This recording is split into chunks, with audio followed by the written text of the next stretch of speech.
கர்த்தர் நல்லவர். எனக்கு அன்பானவர்களே, ஆண்டோடைய பாதத்தில் ஜெபிக்கும் போது ஆண்டோர் பேசும்படியாய் உணர்த்தின வசனத்தை நாம் தியானிக்க போகிறோம். எல்லாருக்கும் தெரிந்த வசனம் அப்போஸ்தலர் நடபடிகள் 16ஆம் அதிகாரம் 30வது 31வது வசனம். அவர்களை வெளியே அழைத்து வந்து, ஆண்டவமாரே, ரட்சிக்கப்படுவதற்கு நான் என்ன செய்ய வேண்டும் என்றான். அதற்கு அவர்கள், கர்த்தராகிய இயேசு கிறிஸ்துவை விசுவாசி, அப்பொழுது நீயும் உன் வீட்டாரும் ரட்சிக்கப்படுவீர்கள் என்று சொல்லி. ஆமென். எல்லாரும் அப்படியே கண்களை மூடி, ஆண்டவரே உம்முடைய வார்த்தை கொண்டு எங்களோடு பேசும் அப்பா. மனுஷனுடைய சத்தத்தை நாங்கள் கேட்க வரல ஆண்டவரே, இந்த மனுஷனை மறைத்து நீங்கள் பேசுங்கப்பா. எல்லாரும் கண்களை மூடி ஜெபிங்க பார்க்கலாம். ஆமென். சத்தியத்தை அறிவில் சத்தியம் உங்களை விடுதலையாக்கும் என்று சொல்லி நாம் வேதத்திலே பார்க்குறோம். ஆண்டவரே, இந்த மனுஷனை மறைத்து நீங்கள் பேசுங்கப்பா. ஆமென். எல்லாரும் ஜெபிக்கலாமா? எல்லாரும் பாரத்தோடு உம்முடைய வார்த்தை கொண்டு பேசி பிள்ளைகளை பலப்படுத்தும் இயேசுவின் நாமத்தில் பிதாவே, ஆமென். அதே வசனத்தை படிமா. அவர்களை வெளியே அழைத்து வந்து, அவர்களை வெளியே அழைத்து வந்து, ஆண்டவமாரே, ஆண்டவர்மாரே, ரட்சிக்கப்படுவதற்கு நான் என்ன செய்ய வேண்டும் என்றார்.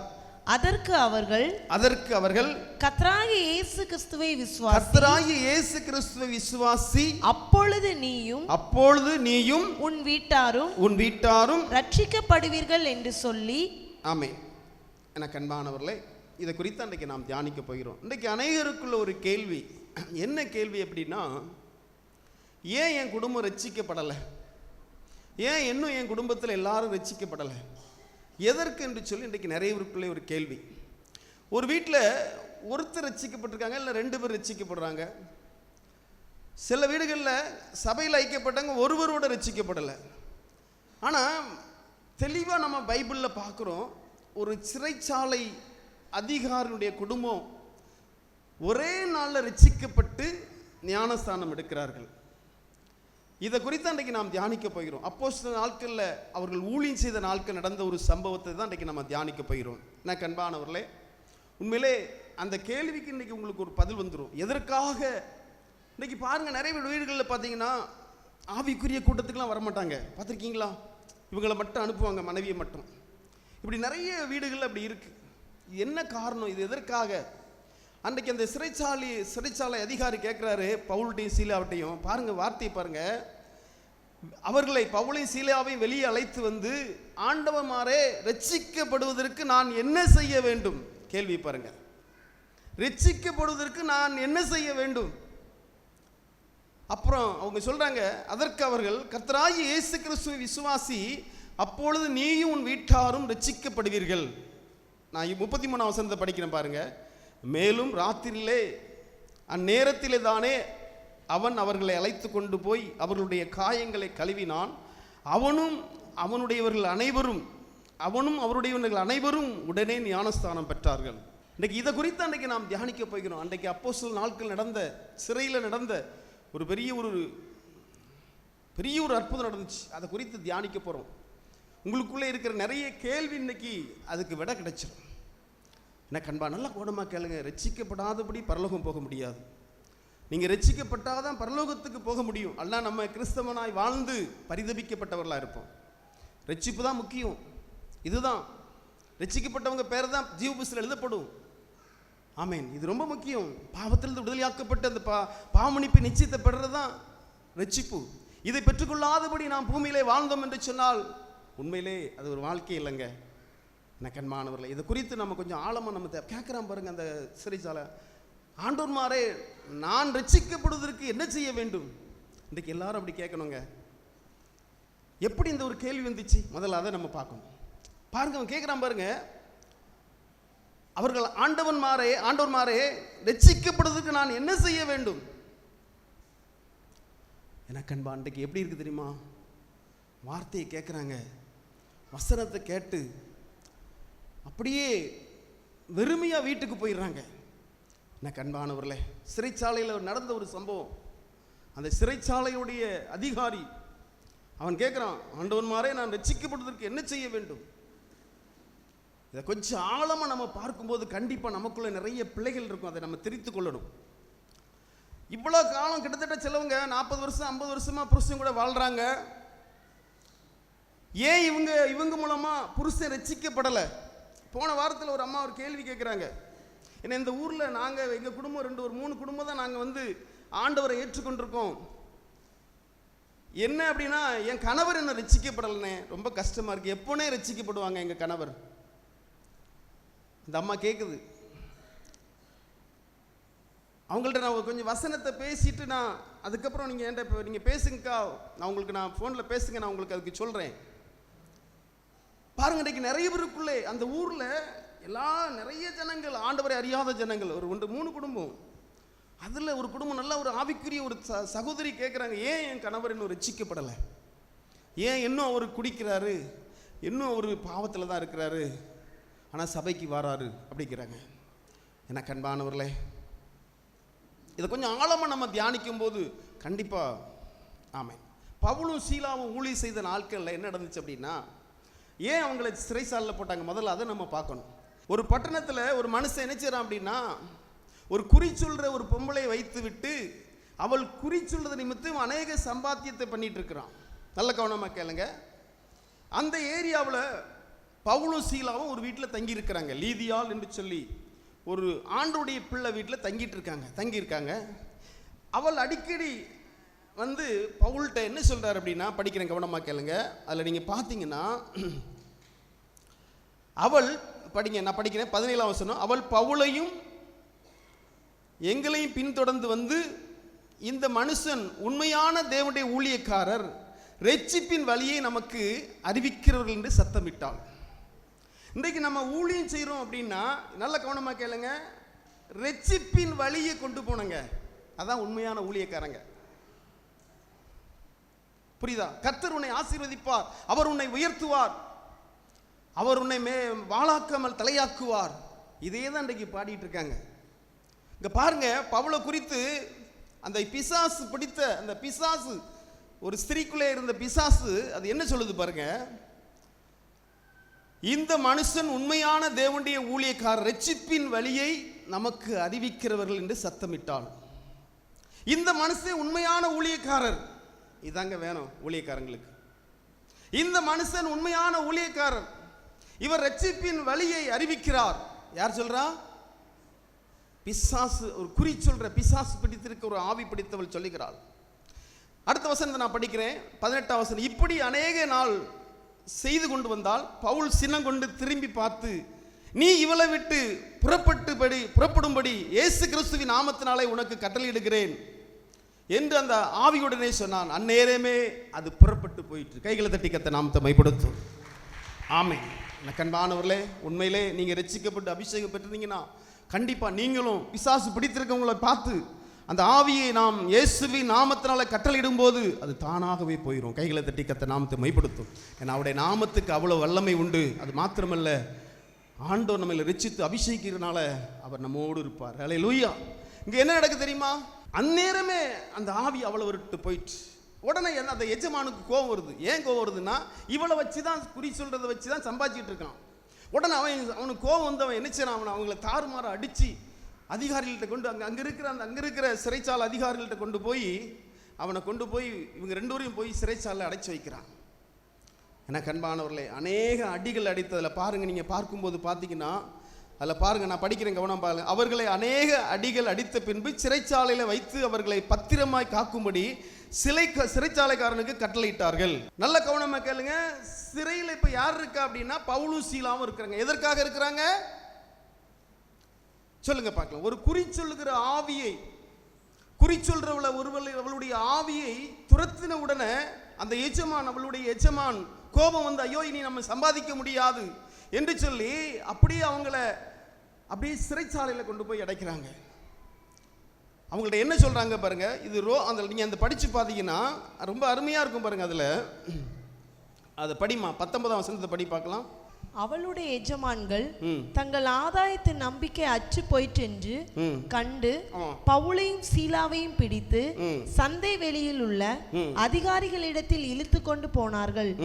அவர்களை அதிகாரிகளிடத்தில் ஒப்புவித்து, யூதர்கள் ஆகிய இந்த மனுஷர் நம்முடைய பட்டணத்தில் கலகம் பண்ணி ரோமராகிய நாம் ஏற்றுக்கொள்ளவும் அனுசரிக்கவும் தகாத முறைமைகளை போதிக்கிறார்கள் என்றார்கள். ம்.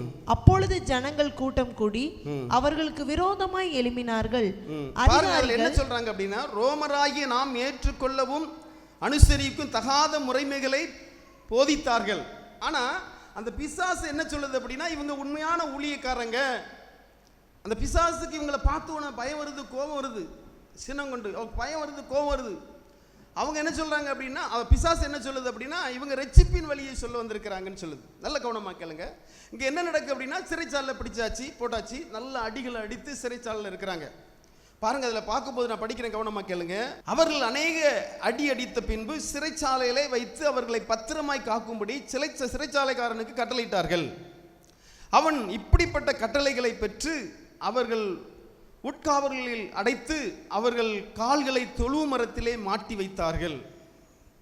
நல்லா, நான் இதெல்லாம் உங்களுக்கு சொல்லி உங்களுக்கு அப்புறம் நான் உங்களுக்கு அந்த ரட்சிப்புக்கு ஏற்ற வழியை நான் உங்களுக்கு காமிக்கிறேன். எதற்காக இதெல்லாம் நீங்க புரிஞ்சுக்கணும். எல்லாமே இன்றைக்கு நாம் வெறும் பெயர்ப்பு கிறிஸ்தவங்களா இருந்தோன்னா நம்மளமாய் ஆண்டவருடைய நாமம் மைப்படாது. நம்மளமாய் யாரையும் நம்ம ஆண்டவர்களை கொண்டு வர முடியாது, நம்ம குடும்பத்தை கொண்டு வர முடியாது. அன்றைக்கு பவுலு சீலாவு எப்படி இருந்தார்களோ அப்படி வாழ்ந்தா மாத்திரம்தான் நம்ம குடும்பத்தை கொண்டு வர முடியுது. யாரெல்லாம் நம்புறீங்க? உங்க மாத்திரம் கையை தூக்குங்க பார்க்கலாம். பவுலு சீலாவும் எப்படி இருந்தாங்களோ அதே போல இருந்தாதான். அன்றைக்கு அந்த சிறைச்சாலை அதிகாரி என்ன கேட்டாரு, ஆண்டவர்மாரே நாங்கள் ரட்சிக்கப்படுவதற்கு நாங்கள் என்ன செய்ய வேண்டும்? அதே போல நம்மகிட்ட கேட்பாங்க. எனக்கு அன்பானவர்கள் பாருங்க, அப்படி தொடர்ந்து வரிசையா நம்ம பார்க்கும்போது அதுல நீங்க படிச்சு பார்த்தீங்கன்னா, நடுராத்திரிலே பவுலும் சீலாவும் ஜெபம் பண்ணி தேவனை துதித்து பாடினார்கள். அதாவது இப்படிப்பட்ட அனுபவத்துக்கு நீங்க இருக்கீங்களா? உங்க ஃபேமிலியில, உங்க வீட்டில் இப்படி இருக்கீங்களாங்க? என் கணவர் இன்னும் வரல அப்படிங்கிறீங்களே, ரொம்ப கஷ்டங்க. குடும்பத்தில் ஒரு ஆள் ரட்சிக்கப்பட்டு மற்றவங்க ரட்சிக்கப்படலாம், ரொம்ப கஷ்டம். பாருங்க, இவ்வளோ அடியும் வாங்கிட்டு இவங்க தூங்கலாங்க, டயர்டா இருப்பாங்க, தூங்கலாம்ல. இவங்க என்ன செய்றாங்க தெரியுமா? நடுராத்திரிலே பாருங்க, அதில் பாருங்க, பைபிளில் போட்டிருக்கு பாருங்க, நடுராத்திரிலே பவுலும் சீலாவும் ஜெபம் பண்ணி தேவனை துதித்து. எங்க? சிறைச்சாலையில். நம்ம எவ்வளோ பாடு எவ்வளோ பிரச்சனை வந்தாலும் நம்ம ஜெபிக்கணும், ஆண்டவரை ஆராதிக்கணும். ஹல்லேலூயா. நல்லா புரிஞ்சுங்க. உங்க குடும்பம் ரட்சிக்கப்படணுமா? இயற்கைக்கு அப்பாற்பட்ட அற்புதங்கள் பெற்றுக்கொள்ளணுமா? பாருங்க, எவ்வளோ பாடு, எவ்வளோ ரோட்டில் அவங்கள அடித்து இழுத்து திரும்ப இங்கே சிறைச்சாலை அடி. அது மாத்திரமல்ல, அவங்கள கெட்டி தலை அந்த காலை மேலே மாட்டி வச்சுருக்காங்க. யோசித்து பாருங்க, அவங்க எப்படி இருந்திருப்பாங்க. கொஞ்சம் சிந்திச்சு பாருங்க பார்க்கலாம். இன்றைக்கி ஏதாவது கொஞ்சம் பிரச்சனை ஆகிட்டேன் அப்படின்னா, யாராவது திட்டாங்க, யாராவது ஏசிட்டாங்கன்னா, உங்களுக்கு ஜெபம் கிடையாது, வேத தியானம் கிடையாது, எப்படிங்க பிற குடும்பம் ரட்சிக்கப்படும்? யோசித்து பாருங்க பார்க்கலாம். நடுராத்திரியிலே பவுலும் சீலாவும் தேவனை துதித்து ஜெபம் பண்றாங்க. ஆண்டவரே, இந்த சிறைச்சாலையில் இருக்கிற எல்லா ஜனங்களும் உம்மை அறிந்து கொள்ள வேண்டுமப்பா. இதாங்க ஆத்மா பாரம். என்ன நடந்துச்சு தெரியுமா? ஆண்டவர் திடீரென்று சொல்லி இவங்க ஜெபிக்கும் போது ஒரு பூமி அதிர்ச்சியை கொண்டு வர்றாரு அந்த ஏரியாவுக்கு, அந்த இடத்துக்கு மாத்திரம். பாருங்க, அதில் படிக்கிறேன் பாருங்க. சடுதிலே சிறைச்சாலையின் அஸ்திபாரங்கள் அசையும்படி பூமி மிகவும் அதிர்ந்தது.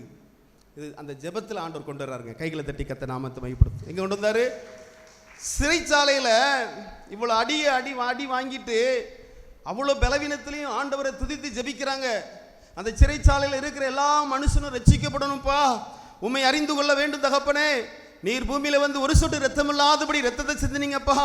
ஆண்டவரே, உம்மை அறிந்து கொள்ள வேண்டும், உம்முடைய நாமத்தை மைப்படுத்த வேண்டும், அவங்க பாவத்திலிருந்து விடுதலை பெற வேண்டும், புது மனுஷனாய் மாற வேண்டும். நீர் உலகத்தில் வந்த எந்த மனுஷனை பிரகாசிக்கிற ஒளி, ஆண்டவரே நீங்க தான் அந்த மனுஷனை ரட்சிக்கணும் தகப்பனே. சிறைச்சாலையில் இருக்கிற எல்லாருக்காகவும் ஜெபித்து ஆண்டவரை ஆராதிக்கிறாங்க. திடீரென்று சொல்லி இந்த ஆராதனை நேரத்தில் என்ன நடக்குது தெரியுமா? ஒரு பூமி அதிர்ச்சி ஆண்டவர் ஏற்படுத்துகிறார். ஏன்னா அவர் சர்வ வல்லமையுள்ள தேவன். கைகளை தட்டி கத்த நாமத்தை மைப்படுத்தும். ஆமென். எனக்கு அன்பானவர்களே, பூமியை அந்தரங்கத்தில் தொங்கவிட்ட ஆண்டவர், அண்ட சராசரங்களையும் படைத்த ஆண்டவர், அவர் செய்கிற அற்புதம் பூரா இயற்கைக்கு அப்பாற்பட்ட அற்புதமாக தான் இருக்கும். அவர் என்ன செய்கிறாரு? ஒரு பூமி அதிர்ச்சியை கொண்டு வர்றாரு. எங்கே? அந்த சிறைச்சாலையில் பூமி அதிர்வில் என்ன ஆகுது தெரியுமா? அங்கே பாருங்க, அதில் படிக்கிறேன் பாருங்க. உடனே கதவுகள் எல்லாம் திறவுண்டது, எல்லாருடைய கட்டுகளும் கலண்டு போயிற்று. கைகளை தட்டி கத்த நாமத்தை மைப்படுத்து. என்னாச்சு தெரியுமா? அந்த பூமி அதிர்ச்சி நிமித்தம் எல்லாருடைய கட்டுகள், எல்லாருடைய கையில் போட்டிருக்க எல்லா விலங்குகளும், எல்லா இரும்பு சங்கிலிகளும் எல்லாருடைய அப்படியே கலண்டு போயிட்டு என்று சொல்லி வேதம் தெளிவாக சொல்லுது. இப்ப என்ன நடக்குது தெரியுமா? சிறைச்சாலைக்காரன் நித்திரை தெளிந்து சிறைச்சாலையின் கதவுகளை திறக்கிறதை கண்டு கட்டுண்டவர்கள் ஓடி போனார்கள் என்று எண்ணி பட்டயத்தை எடுத்து தானே கொலை செய்யும்படியாய், தற்கொலை பண்ணும்படியாய். ஏன் தெரியுமா? நல்ல கவனமாக கேளுங்க. அன்றைக்கு இருந்த அந்த ரோம அரசு ஒரு மனுஷன் வந்து, ஒரு சிறைச்சாலை அதிகாரி வந்து இப்படிப்பட்ட, அதாவது அங்கே இருக்கிற கைதிகள் வெளியே போயிட்டாங்க அப்படின்னா அவனுக்கு மரண தண்டனை. அது உங்களுக்கு தெரியுமா? நீங்கள் அப்போஸ்தலர் 12ஆம் அதிகாரத்தில் வீட்டில் போய் படித்து பாருங்க. பேதுருவை ஆண்டவர் தம்முடைய தூதனை அனுப்பி அந்த சிறைச்சாலையிலிருந்து விடுவிக்கும் போது அன்றைக்கு இருந்த அந்த காவல்காரர்களுக்கு அந்த ஏரோது ராஜா மரண தண்டனை கொடுத்தார். நீங்கள் வீட்டில் போய் படித்து பாருங்க. அப்போஸ்தலர் 12ஆம் அதிகாரம் 19ஆம் வசனத்தில் இருக்கு. அன்றைக்கு பேதுருக்காக எல்லாரும் ஜெபிக்கும் போது தேவன் தம்முடைய தூதனை அனுப்பி பேதுருவை விடுவிக்கிறார். அதுக்கப்புறம் பேதுரு எப்படி வெளியே போனார் என்று சொல்லி அவங்களுக்குள்ளே ஒரு குழப்பம் உண்டாகி என்ன செஞ்சிட்டாங்க அப்படின்னா அந்த காவல்காரர்களுக்கு மரண தண்டனை கொடுத்துட்டாங்க. நல்ல கவனமாக கேளுங்க. அப்போ இந்த சிறைச்சாலை அதிகாரிக்கு என்ன தோணுது அப்படின்னா, ஐயோ நமக்கும் மரண தண்டனை வந்துருமேன்னு சொல்லி அவன் தானாகவே தற்கொலை பண்ண முயற்சி பண்ணுறான். உடனே பவுல் என்ன சொல்கிறார் பாருங்க. பவுல் மிகுந்த சத்தமிட்டு, நீ உனக்கு எந்த ஒரு கேடும் ஒன்றும் செய்ய கொள்ளாதே, நாங்கள் எல்லோரும் இங்கே தான் இருக்கிறோம் என்றான். நல்ல கவனமாக கேளுங்க. ஆண்டவர் அற்புதம் செய்கிறது எப்படி இருக்கும் தெரியுமாங்க? அது எல்லாமே நன்மைக்கு இதுவாக தான் இருக்கும். ஒரு சொல்லவிய வேதாமத்தில் என்ன போட்டிருக்கு தெரியுமா? இதுக்கு வியாக்கியானம், அந்த நேரத்தில் எதற்காக அந்த கைதிகள்லாம் வெளியே போகல அப்படின்னா அதுக்கு ஒரு காரியத்தை சொல்லவிய வேதாமத்தில் இருக்கு. பவுல் சொன்ன வார்த்தைக்கு கீழ்ப்படிந்து அப்படியே கைதிகள் முழுவதும் அவ்வளோ இருக்காங்க. நல்ல கவனமாக கேளு. ஏன்னா கைதி எல்லாரும் வெளியே போயிட்டாங்க அப்படின்னா கண்டிப்பாக 100க்கு 100 இவனுக்கு மரண தண்டனை. பவுல் சொல்றார், நீ ஒன்று தற்கொலை பண்ண வேண்டாப்பா, எல்லாரும் இங்கே தான் இருக்கிறாங்க. அதில் பாருங்க, பவுல் மிகுந்த சத்தமிட்டு, நீ உனக்கு அது கெடுதி என்று ஒன்று செய்யதே, நாங்கள் எல்லோரும் இங்கே தான் இருக்கிறோம் என்றான். அப்பொழுது அவன் தீபங்களை கொண்டு வர சொல்லி உள்ளே ஓடி நடுங்கி பவுலுக்கும் சீலாவுக்கும் முன்னே விழுந்து அவர்களை வெளியே அழைத்து ஆண்டோன்மாரே, ரட்சிக்கப்படுவதற்கு நாங்கள் என்ன செய்ய வேண்டும்? இயற்கைக்கு அப்பாற்பட்ட அற்புதத்தை நேருக்கு நேராக பார்க்குறான். அது மாத்திரமில்லை, இப்படி ஒரு அற்புதத்தை நம்ம ஒரு நாளும் பார்க்கலையே. இவங்க ஜெபிக்கிறாங்க, ஆராதிக்கிறாங்க, இந்த நேரத்தில் இப்படி ஒரு அற்புதம் நடந்துட்டே என்று சொல்லி அங்கே கேட்குறான், ஆண்டவர் மாறே நான் என்ன செய்ய வேண்டும்? உண்மையிலே நீ ரட்சிக்கப்பட்டு அபிஷேகம் பெற்று உண்மையிலே நீ பாவ மன்னிப்பு நிச்சயத்தை நீ பெற்றா என்று சொன்னால் உன் மூலமாக அற்புதம் நடக்கணும். அப்போ தான் உன் குடும்பம் ரட்சிக்கப்படும். இதை பதிவு பண்ணி வச்சுடுங்க. நீ ஜெபிக்கும்போது, நீ ஜெபித்து நீ அற்புதம் பெற்றாதான் உன்னுடைய வீட்டில் ஓண்ட வந்து கேட்பாங்க, நான் ரட்சிக்கப்படுறதுக்கு என்ன செய்ய வேண்டும் என்று சொல்லி. புரியுதா உங்களுக்கு? நீங்கள் என்ன நினைக்கிறீங்க தெரியுமா? அவங்களோடு எசைஞ்சு போயிடுறீங்க. இவர் குணம் அப்படி தான் அப்படி சொல்லி நீ கடைசி வரைக்கும் நீ இப்படியே தான் சொல்லிட்டு இருக்கணும். அவர் குணம் அப்படி தான், அவர் குணம் அப்படி தான், இதான் நீ கடைசி வரைக்கும் சொல்லணும். நீ நடுராத்திரியில் ஆண்டவர் நோக்கி நீ ஜெபிக்கணும். ஆண்டவரே என் கணவரை தொடுமப்பா, அவரோடு பேசும். சில நேரம் கிறுக்குத்தனமா பேசுகிறார். ஆண்டவரே நீ தொடுமப்பா, அவர் ரட்சியும், உங்களுடைய பிள்ளையாய் மாற்றுமப்பா. கதறணுங்க ஆண்டோடைய பாதத்தில். பவுலும் சீலாவும் அப்படி தான் கதறினாங்க. எத்தனையோ இவ்வளோ பாவங்களை செய்து இந்த கைதியாக இருக்கிறாங்க. ஆண்டவரே இவங்களுக்கு விடுதலை தாருமப்பா. இங்கே என்ன நடந்துச்சு தெரியுமா? அதிகாரியே ஆண்டவர் தொடப்பட்டார். கைகளை தட்டி கத்த நாமத்தை மைப்படுத்து. அதிகாரியை தொடும்போது, அதிகாரி ரட்சிக்கப்படும் போது கைதி ரட்சிக்கப்படாமல் இருப்பானா? யோசித்து பாருங்க, பார்க்கலாம். அதிகாரி ரட்சிக்கப்பட்டு குடும்பமாய் ஞானஸ்தானம் எடுக்கும்போது கைதி ரட்சிக்கப்படாமல் இருப்பானாங்க? யோசித்து பாருங்க, நீங்க பார்க்கலாம். அவனுக்கு தானாகவே அவனுடைய சங்கிலியெல்லாம் கலருது, அவன் ரட்சிக்கப்படாமல் இருப்பானா? கொஞ்சம் சிந்திச்சு பாருங்க. ஏன் தெரியுமா? அவன் பிள்ளை இன்னும் வரமாட்டேங்கி கூட்டத்துக்கு. ஏன் வரமாட்டேங்கி தெரியுமா? இதுதான் நமக்குள்ள இருக்கிற அந்த அபிஷேகம் இல்லைங்க. பாருங்க, யார் சொன்னாலும் கேட்க மாட்டாங்க. என்ன காரணம்? யோசித்து பாருங்க, பார்க்கலாம். இதுதான் உங்க மூலமா குடும்பம் ரட்சிக்கப்படணும். உங்க மூலமா குடும்பம் ரட்சிக்கப்படணும்னா இதான். நல்லா புரிஞ்சுடுங்க, இந்த வார்த்தை தான். சிறைச்சாலைக்காரன் கேட்குறான், ஆண்டவர் மாறே நாங்கள் ரட்சிக்கப்படுவதற்கு நாங்கள் என்ன செய்ய வேண்டும்? யோசித்து பாருங்க, பார்க்கலாம். நீங்கள் என்ன நினைக்கிறீங்க தெரியுமாங்க? புருஷன் உழைக்கணும், அவன் உழைச்சிட்டே கொடுக்கணும், அவன் உழைச்சா போதும். இதுதான் உங்களுடைய எண்ணங்கள் இருக்கு, நிறைய பேருக்குள்ள எண்ணம். பிறகு எப்படி ரட்சிக்கப்படுவாங்க? அவர் உழைக்கணும், அவர்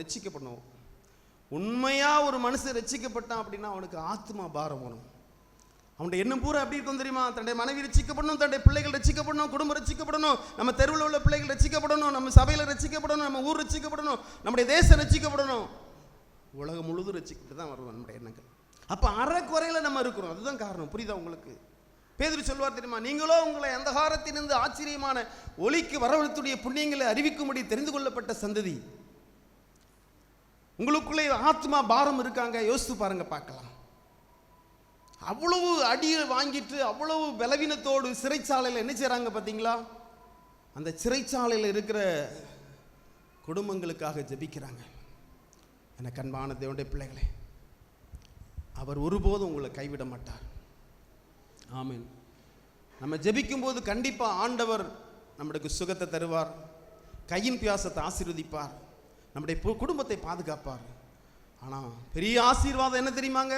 ரட்சிப்பு தான். அதனால தான் கர்த்தரால் ரட்சிக்கப்பட்ட ஜனமே உனக்கு ஒப்பானவன் யார்? நம்ம எசைஞ்சு போயிடுறோம், உலகத்தோடு எசைஞ்சு போகிறோம். அவ்வளோ அடியை வாங்கிட்டு அவ்வளோ பிரச்சனையை வாங்கிட்டு யோசித்து பாருங்க பார்க்கலாம். நீ என்னைக்காவது உன் கணவருக்காக உபவாசம் இருந்து அழுது ஜோனிப்பியா? யோசித்து பாரு பார்க்கலாம். யோசித்து பாருமா, நீ என்னைக்காவது உன் கணவர் ரட்சிப்புக்காக நீ அழுது ஜெபிச்சிருக்கலாமா? அல்ல இரவிலே தூங்காதபடி ஆண்டவரே என் கணவரை சந்தியுமப்பான்னு சொல்லி நீ ஜெபிச்சிருக்கியா? உன் பிள்ளைகளுக்காக ஆண்டவரே என் பிள்ளைகள் சந்திக்கப்படணும்ப்பா, உம்மோடு ஐக்கியப்படணும், ஆவிக்குரிய பிள்ளையாய் மாறணும், உலக சிநேகத்தில் சிக்கப்பட்டு வாழ்ந்து கொண்டிருக்கிறாங்க தகப்பனே, இந்த பிள்ளைகள் உம்முடைய பிள்ளைகளாய் மாறணும் ஆண்டவரே என்று சொல்லி நீ நடுராத்திரிலே ஆண்டவரை நோக்கி நீ ஜெபிக்கிறியா? யோசித்து பாரு பார்க்கலாம். கண்டிப்பாக ஆண்டவர் ரட்சிப்பார். எனக்கு அன்பானவர்களே, கர்த்தரால கூடாத காரியம் ஒன்றுமில்லை. இங்கே என்ன நடக்கு பாருங்க. அதற்கு அவர்கள் கர்த்தராகிய இயேசு கிறிஸ்துவை விசுவாசி, அப்பொழுது நீயும் உன் வீட்டாரும் ரட்சிக்கப்படு. அதுக்கப்புறம் நான் படிக்கிறேன் பாருங்க. அந்த 32ஆம் வசனத்தில் அவனுக்கும் அவன் வீட்டார் யாவருக்கும் கர்த்தருடைய வசனத்தை போதித்தார்கள். இந்த அனுபவத்தில் நம்ம இருக்கிறோமா? இவன் பார்த்து அற்புதத்தை பார்த்து அவங்க ஜெபிச்சது, அவங்க ஆராதனை பண்ணது, அற்புதத்தெல்லாம் பார்த்து இவன் கேட்குறான், ஆண்டவரே ரட்சிக்கப்படுறதுக்கு நாங்கள் என்ன செய்ய வேண்டும் என்று சொல்லி அவங்க சொல்கிறாங்க, கர்த்தராகிய இயேசு கிறிஸ்துவை விசுவாசி, நீயும் உன் வீட்டார் ரட்சிக்கப்படுவீர்கள். அதுக்கப்புறம் அப்படி விடலைங்க, அவனுக்கும் அவனுடைய வீட்டார் அனைவருக்கும் கர்த்தருடைய வசனத்தை போதித்தார்கள். நீங்கள் போதிக்கிறீங்களாங்க உங்கள் குடும்பத்துக்கு? ரட்சிக்கப்படாத உன் குடும்பத்துக்கு நீ போதிக்கிறியா? உன் கணவருக்கு போதிக்கிறியா? உன் மனைவிக்கு போதிக்கிறியா? உன் பிள்ளைகளுக்கு போதிக்கிறியா? குடும்பமாக ஞானஸ்தானம் பெறுவாங்க. பைபிள் தெளிவாச்சு. கொஞ்சம் கஷ்டமாக இருக்கும், அதுக்கு தடை வரும். பிள்ளைகளுக்கு வசனத்தை சொல்றதுக்கு, கணவருக்கு வசனத்தை சொல்றதுக்கு, மனைவிக்கு வசனத்தை சொல்றதுக்கு கொஞ்சம் கஷ்டம், கொஞ்சம் பிசாசு தடை பண்ணுவான். ஆனாலும் பாருங்க, அந்த ராத்திரியில் அவ்வளோ அடியை வாங்கி ப்ரேயர் பண்ணி ஆராதனை பண்ணிட்டு இவ்வளோ நடக்க திரும்பியும் விடலை. அவங்க அதே ராத்திரியில் அவங்க வீட்டில் இருக்கிற எல்லாரையும் கூப்பிட்டு அவங்களுக்கு வசனத்தை போதிக்கிறாங்க. அந்த ராத்திரியிலே குடும்பம் முழுதும் ரட்சிக்கப்பட்டு ரட்சிக்கப்பட்டு ஞானஸ்தானம் எடுக்கிறாங்க. யோசிச்சு பாருங்க பார்க்கலாம்.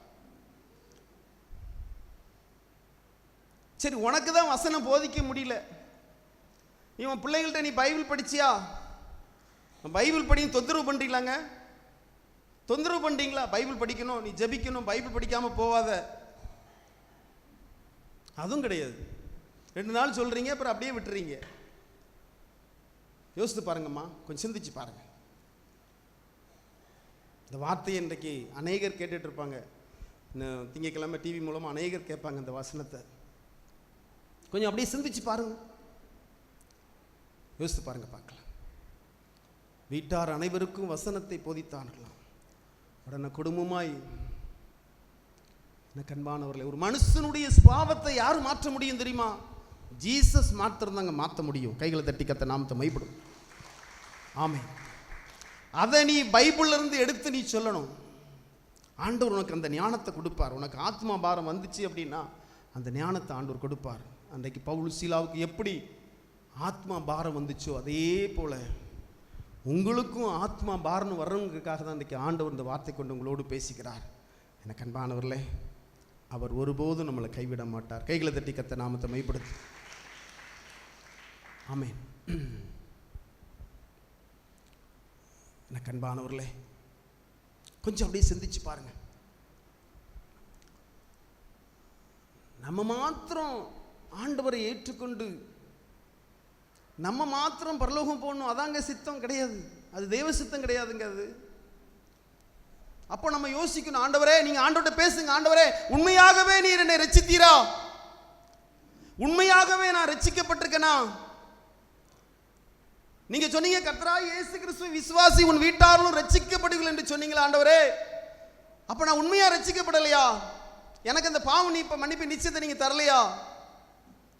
ஆண்டவர்கிட்ட பேசுங்க, கேளுங்க, ஆண்டவர்கிட்ட பதில் சொல்லுவார். வீட்டில் நீங்க சொல்றீங்க வரமாட்டேங்காங்க, ஊழியக்காரங்க வந்து சொல்றாங்க வரமாட்டேங்காங்க, அது என்ன கதை யோசித்து பாருங்க. காரணம் இதாங்க, இதான் காரணம். வீட்டில் வசனம் போதிக்கல. புரியுதா உங்களுக்கு? கண்பானவர்களே, குடும்பத்தில் நாம் வாழும்போது தேவ பக்திக்கேற்ற வழியை நம்ம பேசணுங்க. தேவ பக்திக்கு பிள்ளைகளுக்கும் மனைவிக்கும் கணவருக்கும் தேவ பக்தி வரும்படியாய் நாம் பேச வேண்டும். சில நேரத்தில் அவங்களோடு நாம் சிக்குண்டுகிறோம். அவர் அரசியல் பேசுறா, நீனும் சேர்ந்து அரசியல் பேசு. எப்படி இருக்கும்? அவர் தான் அரசியல் பேசுறாரு, ஒரு நேரம் பேசிட்டு விட, எப்போ நீ அரசியலே பேசிட்டு இருந்தா அவர் கூட கொஞ்சம் சாதகமா இருக்கும். புரியுதா உங்களுக்கு? அவங்களுக்கு எப்படி இருக்கும்? இவா நம்மாளு அப்படிதான் தோணும். யோசித்து பாருங்க, பார்க்கலாம். நீ ரட்சிக்கப்பட்டா நீ ரட்சிக்கப்படுறக்கூடிய வழியை நீ கொண்டு வரணும்ல. யோசித்து பாருங்கம்மா, சிந்திச்சு பாருங்க கொஞ்சம். ஏன் தெரியுமாங்க, ஒரு ஆள் ரட்சிக்கப்பட்டு ஒரு ஆள் ரட்சிக்கப்படலை அப்படின்னா அந்த ரட்சிக்கப்படாதவர்களை குறித்து அதாவது பிரச்சனை வந்துக்கிட்டே இருக்கும். குடும்பத்தில் ஒரு பிரச்சனை, ஒரு சமாதானம் இருக்காது. புரியுதா நான் சொல்றது உங்களுக்கு? நம்ம என்ன செய்வோம், அசனத்துக்கு கூட்டு போவாங்க, பேங்க் கூட்டு போவாங்க, எல்லா இடத்துக்கும் கூட்டிகிட்டு போவாங்க, அதாவது வீடு பால் காய்ப்பு கூட்டு போவாங்க, எல்லா வீட்டுக்கும் கூட்டு போவாங்க. ஆனால் நீ கூட்டு வர முடியுமா? கூட்ட முடியாது. ஏன் தெரியுமா? இதான் காரணம். பைபிள் சொல்லுது, பொல்லாங்கு செய்கிற எவனும் இந்த ஒளியை பகைப்பானா. வேதம் தெளிவாக சொல்லுதுங்க. வீட்டில் படிச்சு பாருங்க, யோவான் 3ஆம் அதிகாரத்தில். ஏன் ஒளி இடத்துல வராமல் இருக்கான் அப்படின்னா, பொல்லாங்கு செய்கிற எவனும் ஒளியை பகைக்கிறானா. ஏன் பகைக்கிறான் அப்படின்னா, இங்கே வந்துட்டான் அப்படின்னா அவன் திருந்திடுவானா. சொல்ல உங்களுக்கு புரியுதா? அவனுடைய பாவம் கண்டிக்காதபடிக்கு அந்த கண்டிப்பு வந்தால் உணர்வு வந்துடும் அவனுக்குள்ளே. புரியுதா நான் சொல்றது உங்களுக்கு? வசனத்தினால தாங்க ஒரு மனுஷன் ரட்சிக்கப்பட முடியும். கைகளை தட்டி கர்த்தர் நாமத்தை மைப்படுத்தும். ஒரு மனுஷன் ரட்சிக்கப்படணும்னா வசனத்தினால தான் ரட்சிக்கப்படணும். பவுல் என்ன சொல்றாரு பாருங்க, 2 கொரிந்தியர் 10ஆம் அதிகாரத்தில். அதில் பவுல் எழுதுறதை குறித்து நம்ம பார்க்க போகிறோம். நான் படிக்கிறேன், கவனமாக கேளுங்க. 3வது வசனத்தை படிக்கிறேன். நாங்கள் மாம்சத்தில் நடக்கிறவர்களாக இருந்தும் மாம்சத்தின்படி போர் செய்கிறவர்கள் அல்ல. இப்போ நம்ம எல்லாருமே மாம்சத்தின்படி தான் நம்ம வாழ்கிறோம், அப்படிதானே? ஆனால் அவர் என்ன சொல்றாருன்னா, நாங்கள் மாம்சத்திலே நடக்கிறவர்களாக இருந்தும் மாம்சத்தின்படி போர் செய்கிறவர்கள் அல்ல. எங்களுடைய போராயுதங்கள் மாம்சத்துக்கு ஏற்றவர்களே இராமல் அரண்களை நிர்மூலமாக்குறதற்கு அது தேவ பலமுள்ளதாக இருக்கிறது. அதாவது ரொம்ப கஷ்டங்க. ஒரு மனுஷனை ரட்சிப்புக்குள்ள கொண்டு வருவது ரொம்ப கஷ்டம். அதுக்கு ஒரு தேவ பலன் வேணும். நீ ரட்சிக்கப்பட்டு அபிஷேகம் பெற்றா மாத்திரம் தான் உன் கணவர் உன் மூலமா ரட்சிக்கப்பட முடியும். ஏன் பவுலையும் சீலாவையும் பார்த்து கேட்கிறாங்க, ஆண்டவர் மாறே நாங்கள் ரட்சிக்கப்படுவதற்கு நாங்கள் என்ன செய்யணும்னு சொல்லி ஏன் கேட்குறாங்க தெரியுமா? ரட்சிப்பு, அபிஷேகம், இதுதான் மெயின். நீ அறகுறையில் ரட்சிக்கப்படாதபடி, நீ அபிஷேகம் பெறாதபடி நீ இருந்தா கண்டிப்பா 100க்கு 100 அரண்களை நீ நொறுக்க முடியாதுங்க. அதுக்கு உனக்கு பலன் கிடைக்காது. அவர் சொல்றாரு பாருங்க, அவைகளால் நாங்கள் தர்க்கங்களையும் தேவனை அறிகிற அறிவுக்கு விரோதமாய் எழும்புகிற எல்லா மேட்டிமைகளையும் நிர்மூலமாக்கி. நீ பேசும்போது உனக்கு அவங்க எதிர்த்து பேசுவாங்க. நீ ஆண்டவரை குறித்து பேசும்போது, ரட்சிப்புக்கேற்ற வழியிலே நடத்தும் போது, எதிர்த்து பேசும்போது உனக்கு அவங்க அதை நிர்மூலமாக்கும்படியாய் தேவ பலன் ஆண்டவர் கொடுப்பாராம். கைகளை தட்டி கர்த்தர் நாமத்தை மைப்படுத்தும். ஆமென். எல்லா மேட்டிமையும் நிர்மூலமாக்கி எந்த எண்ணத்தையும் கிறிஸ்துவுக்குள் கீழ்ப்படிய சிறைப்படுத்துகிறவர்களாய் இருக்கிறோம். கைகளை தட்டி கர்த்தர் நாமத்தை மைப்படுத்தும். இன்னொரு இடத்துக்கு வாங்க பார்க்கலாம். அப்படியே 2 கொரிந்தியர்ல அப்படியே வாங்க பார்க்கலாம். அதே 2 கொரிந்தியர்ல 2ஆம் அதிகாரத்தில் நான் படிக்கிறேன், கவனமாக கேளுங்க. 15ஆம் வசனத்தை படிக்கிறேன். அவர் சொல்றாரு, ரட்சிக்க பொருளுக்குள்ளேயும் கெட்டு பொருளுக்குள்ளேயும் நாங்கள் தேவனுக்கும் கிறிஸ்துவின் நற்கந்தையாக இருக்கிறோம். அப்புறம் அவர் சொல்றாரு, கெட்டு பொருளுக்குள்ளே மரணத்துக்கு எதுவான மரண வாசனையாகவும் ரட்சிக்கப்படுதலுக்குள்ளே ஜீவனுக்கு எதுவான ஜீவபலனாகவும் இருக்கிறோம். இவைகளை நடப்பிக்கிறதற்கு எவன் தகுதியானவன்? அநேகரை போல நாங்கள் தேவ வசனத்தை கலப்பாய் பேசாமல் துப்புரவாகவும் கிறிஸ்துவுக்குள் தேவ வசனத்தை நீதினாலே தேவ சந்ததியிலே பேசிக்கிறோம். கைகளை தட்டி கர்த்தர் நாமத்தை மைப்படுத்தும். ஹல்லேலூயா. அதாவது ரட்சிக்கப்படுகிற ஒரு மனுஷன் ரட்சிக்கப்படுறான் அப்படின்னா அவன் ஜீவனுக்கு எதுவான வார்த்தை கொண்டு பேசுவாங்களாம். அவன் ரட்சிக்கப்பட அவன் மனசு இல்லை அப்படின்னா அது அவனை மரணத்துக்கு எதுவான காரியங்களை பேசுவாங்களாம். இதாங்க உண்மையான ஊழியம். இது பிடிக்காது எல்லாருக்கும். புரியுதா உங்களுக்கு? எல்லாருக்கும் இது பிடிக்காது. அந்த பிசாசு பவுலை பார்த்து சொல்லுது, திறந்தோறும் சொல்லுது, அவனை பார்க்குற நேரம்லாம் என்ன சொல்லுது தெரியுமா? உண்மையான ஊழியக்காரங்க இவங்க, தேவனுடைய உண்மையான ஊழியக்காரங்க இவங்க ரட்சிப்பின் வழியை கொண்டு வருவாங்க. யோசித்து பாருங்கம்மா. எனக்கு அன்பானவர்களே, கொஞ்சம் சிந்திச்சு பாருங்க. பாப்பா நீங்கள் ரட்சிக்கப்பட்டீங்களாம்மா? கொஞ்சம் சிந்திச்சு பாருங்கம்மா. கொஞ்சம் அப்படி யோசித்து பாருங்க, பார்க்கலாம். எத்தனை ஆத்துமாக்களம்மா கொண்டு வந்தீங்க? கொஞ்சம் சிந்திச்சு பாருங்க. இதாங்கம்மா ஆசீர்வாதம். இதுதாம்மா ஆசீர்வாதம். உங்கள் சந்ததி ஆசீர்வதிக்கிறது இதாம்மா. ஆமேன். இவ்வளோ காலம் நம்ம ஆவிக்குரிய கூட்டத்துக்கு போகிறோம். யோசித்து பாருங்க, பார்க்கலாம். கொஞ்சம் அப்படியே சிந்திச்சு பாருங்க. அந்த சிறைச்சாலையில் ஒரு பெரிய ஒரு அற்புதம். சிறைச்சாலை அந்த அதிகாரியே குடும்பமாய் ரட்சிக்கப்பட்டு ஞானஸ்தானம் பெறுறாங்க.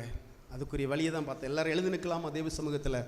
ஆமேன். எல்லாரும் எழுந்து நின்று ஆண்டவருடைய பாதத்தில் தங்களை ஒப்பு கொடுங்க. ஆண்டவரே, இனி வருகிற நாட்களில் எங்கள் மூலமாய் எங்கிட்ட வந்து எங்கள் குடும்பம் கேட்கணும்ப்பா, அம்மா நான் ரட்சிக்கப்படுறதுக்கு என்னம்மா செய்யணும்? அப்பா நான் ரட்சிக்கப்படுறதுக்கு நான் என்ன செய்யணும்? உங்கள் வீட்டுக்காரர், ஏம்மா நான் ரட்சிக்கப்படுறதுக்கு நான் என்ன செய்யணும்? நீங்கள் உங்கள் வீட்டுக்கார்ட்ட, ஐயா நான் ரட்சிக்கப்படுறதுக்கு என்ன செய்யணும்? ஆமேன். இப்படி ஒரு கேள்வியாக இருக்கணும். பணம் நமக்கு முக்கியம் இல்லைங்க. பணம் எல்லாத்தையும் இருக்கும். அவங்க திறமையை ரட்சிப்புகளை காமிங்க. இதுதான் இன்னைக்கு முதல் நாள் கூட்டத்தில் ஆண்டவர் உங்களோடு பேசுகிற ஒரு காரியம். சுத்தணும் எனக்கு ஜாலி தான் எனக்கு பிடிக்கும். அங்கிட்டு போகணும் இங்கிட்டு போகணும், எனக்கு அப்படியே ரவுண்ட் அடிக்கணும், எனக்கு இதுதான் ரொம்ப பிடிக்கும். ஆமேன். எனக்கு நிறைய பேருக்கு இன்னைக்கு அப்படி இருக்குங்க. அப்படியே எத்தனை நேரம் எங்க பீச்சுக்கு போனாலும் போயிடுவாங்க. அப்படியே சுத்தி பார்க்க அப்படியே அதுக்கு மயக்கம் இருக்கும். அது ரொம்ப தப்புங்க. இது எனக்கு அன்பானவர்களே, இது உலக சிநேகம். பிள்ளைகளை அப்படியே இந்த சின்ன வயசுல அங்க கூட்டிட்டு போனோம் அங்க கூட்டிட்டு போனோம். அப்ப உனக்கு உண்மையில நீ ரட்சிக்கப்பட்டிருக்கியா? சிந்திச்சு பாருங்க, பார்க்கலாம். சின்ன வயசுல பிள்ளைகளுக்கு அந்த சிறு வயதுல வீட்டுல வச்சு அப்படியே அந்த பிள்ளைகளுக்கு வசனத்தை சொல்லி யோசிச்சு பாருங்க. இதுல நிறைய பேர் மாட்டிக்கிட்டாங்க. அப்படியே எத்தனை பேர் எவ்வளவு நாளும் அப்படியே சுத்தலாம். யோசிச்சு பாருங்க, பார்க்கலாம். சிந்திச்சு பாருங்க. அன்பானவர்களே, நிறைய வசனம் இருக்கு. நம்ம சொன்னா உங்களுக்கு ரொம்ப கஷ்டமா இருக்கும். ஆமென். நேரத்தை வேஸ்ட் பண்ணாதபடி ஆண்டவருக்கு முதலிடம் கொடுக்கணுமா? பாருங்க, அவ்வளவு அடியை வாங்கிட்டு, அவ்வளவு அடி போலீஸ்காரங்க அடிச்சா எப்படிங்க அடிப்பாங்க? அதுவும் ராத்திரி. யோசித்து பாருங்க, என்ன செஞ்சாங்க? ஜெபிச்சாங்க, ஆராதனை பண்ணாங்க. கொஞ்சம் சிந்தி வசனம் தாங்க சொல்லுது, உண்மை சம்பவம் இல்ல. யோசித்து பாருங்க, பார்க்கலாம். சிந்திச்சு பாருங்க. அன்பானவர்களே, தேவனுக்கு பிரியமா வாழ்வோம். கண்டிப்பா குடும்பம் முழுதும் ரட்சிக்கப்படும். ஆமெனப்பா. உடைய வார்த்தை கொண்டு பிள்ளைகளோடு பேசினீர். நமக்கு சோத்திரம் அப்பா. பிள்ளைகளை உணர்த்தும்படியாய் நீர் பேசினீர் ஆண்டவரே. ஏற்றுக்கொள்றவங்களுக்கு ஆசீர்வாதம், ரட்சிப்பு. ஆமென். எதிர்த்து நிற்கிறவர்களுக்கு இதுல லாபம் இல்லை ஆண்டவரே. உங்களுடைய வார்த்தை பேசிட்டோம்ப்பா. உங்களுடைய வார்த்தை கிரியிச்சிட்டோம் அப்பா. 100க்கு 100 அது பலன் தரும் ஆண்டவரே. பிள்ளைகளை பலப்படுத்தும் இயேசுவின் நாமத்தில் பிதாவே. என் ஆத்துமாவே கர்த்தரை ஸ்தோத்திரி, என் முழுமே பரிசுத்த நாமத்தை ஸ்தோத்திரி. என் ஆத்துமாவே கர்த்தரை ஸ்தோத்திரி, அவர் செய்த சகல பரங்களை மறவாதே. ஆமென். அல்லேலூயா, அல்லேலூயா. ஆமென். கர்த்தர் உங்களை ஆசீர்வதிப்பார்.